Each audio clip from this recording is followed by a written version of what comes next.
আমার খ্রিস্টীয় ভাই ও বোনেরা, আপনাদের প্রত্যেককে প্রভু যিশু নামে স্বাগত জানাই। আপনারা দেখছেন হ্যালো জিসাস চ্যানেল। আমরা এখন গুরুত্বপূর্ণ একটি আলোচনা নিয়ে আলোচনা করব আজকে। আসুন আমরা ঈশ্বরের সাথে সহভাগিতা করি আজকের আলোচনার মাধ্যমে। বিষয়টি হলো ঈশ্বরের জন্য অপেক্ষা করা সময় নষ্ট নয়।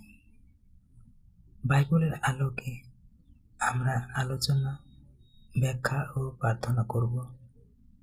1 নম্বর পয়েন্ট আমরা প্রথমে দেখি, ঈশ্বরের জন্য অপেক্ষা করার অর্থ। বাইবেলে ঈশ্বরের জন্য অপেক্ষা করা মানে শুধু বসে থাকা নয়।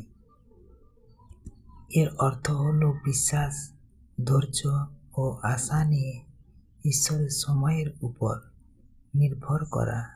অনেক সময় আমরা চাই সব কিছু দ্রুত ঘটুক, কিন্তু ঈশ্বর আমাদের জীবনে সঠিক সময়ে কাজ করেন। বাইবেল শেখায় যে অপেক্ষার সময়ে ঈশ্বর আমাদের বিশ্বাসকে শক্তিশালী করেন, চরিত্র গঠন করেন এবং তার পরিকল্পনা পূর্ণ করেন। আমরা 2 নম্বর পয়েন্ট দেখব। 2 নম্বর পয়েন্টে ঈশ্বরের জন্য অপেক্ষা করলে নতুন শক্তি পাওয়া যায়। বাইবেল থেকে একটি বাক্য দেখি, যেসায়া 40 অধ্যায় 31 পদ। যারা সদাপ্রভুর জন্য অপেক্ষা করে তারা নতুন শক্তি লাভ করবে। তারা ঈগলের মতো পাখা মেলে উড়বে। তারা দৌড়াবে কিন্তু ক্লান্ত হবে না। ঈশ্বর তার বাক্যে বলছেন, অপেক্ষা কখনো দুর্বলতা নয়। ঈশ্বরের উপর নির্ভর করে অপেক্ষা করলে তিনি আমাদের নতুন শক্তি দেন, মানসিক, আত্মিক ও শারীরিক শক্তি। ঈশ্বরের সময় সবসময় সঠিক। আমরা বাইবেল থেকে একটি বাক্য দেখি, উপদেশক 3 অধ্যায় 11 পদ। উপদেশক 3 অধ্যায় 11 পদ। তিনি সব কিছু তার সময়ে সুন্দর করেছেন। ঈশ্বর তার বাক্যে বলছেন, মানুষের দৃষ্টিতে অনেক সময় দেরি মনে হয়, কিন্তু ঈশ্বরের পরিকল্পনায় সব কিছু নির্দিষ্ট সময়ে ঘটে। অপেক্ষার সময় আমাদের বিশ্বাসের পরীক্ষা হয়।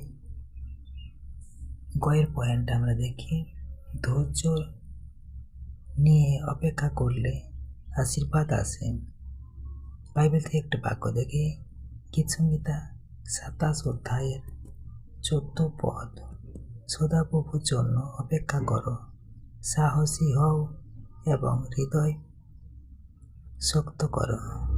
ঈশ্বর তার বাক্যে বলছেন, এই পদ আমাদের শেখায় যে অপেক্ষা করার সময় আমাদের সাহসী ও দৃঢ় থাকতে হবে। ঈশ্বর কখনো তার সন্তানদের পরিত্যাগ করেন না। 3 নম্বর পয়েন্ট আমরা দেখি, বাইবেলের উদাহরণ। আব্রাহাম, ঈশ্বর তাকে প্রতিশ্রুতি দিয়েছিলেন যে তার একটি পুত্র হবে, কিন্তু সেই প্রতিশ্রুতি পূর্ণ হতে অনেক বছর অপেক্ষা করতে হয়েছিল। শেষ পর্যন্ত ঈশ্বর তার প্রতিশ্রুতি পূর্ণ করেন। আমরা আরেকটি উদাহরণ দেখি, জোসেফ অনেক কষ্ট ও অপেক্ষার মধ্য দিয়ে গিয়েছিলেন, দাসত্ব ও কারাগারে, কিন্তু ঈশ্বরের সময়ে তিনি মিশরের শাসকদের একজন হয়ে ওঠেন। আমরা এ থেকে শিক্ষা পাই, ঈশ্বরের পরিকল্পনা পূর্ণ হতে সময় লাগে, কিন্তু অপেক্ষা কখনো বৃথা যায় না। 4 নম্বর পয়েন্ট আমাদের জীবনে প্রয়োগ।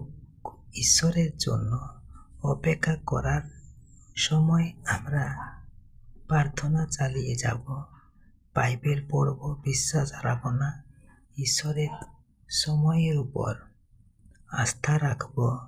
অপেক্ষার সময়ে ঈশ্বর আমাদের ভবিষ্যতের জন্য প্রস্তুত করেন।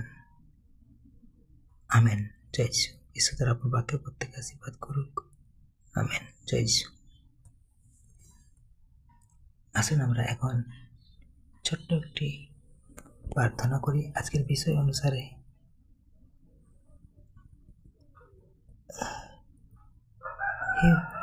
হে পবিত্র মঙ্গলময় পিতা, তুমি আমাদের জীবনের সর্বশক্তিমান ঈশ্বর। অনেক সময় আমরা অধৈর্য হয়ে পড়ি এবং তোমার সময়ের জন্য অপেক্ষা করতে পারি না। আজ আমরা তোমার কাছে প্রার্থনা করি, আমাদের হৃদয়ে ধৈর্য দাও এবং তোমার উপর পূর্ণ বিশ্বাস রাখতে সাহায্য করো। হে প্রভু, যখন আমাদের জীবনে দেরি বা সমস্যার সময় আসে, তখন যেন আমরা নিরাশ না হই। আমাদের শেখাও যেন আমরা তোমার প্রতিশ্রুতির উপর দৃঢ়ভাবে দাঁড়িয়ে থাকতে পারি।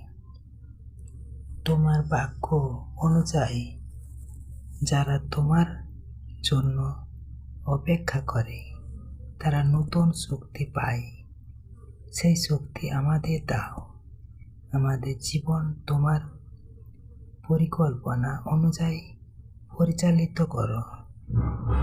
এইসব প্রার্থনা করি জিসাস খ্রাইস্ট এর নামে।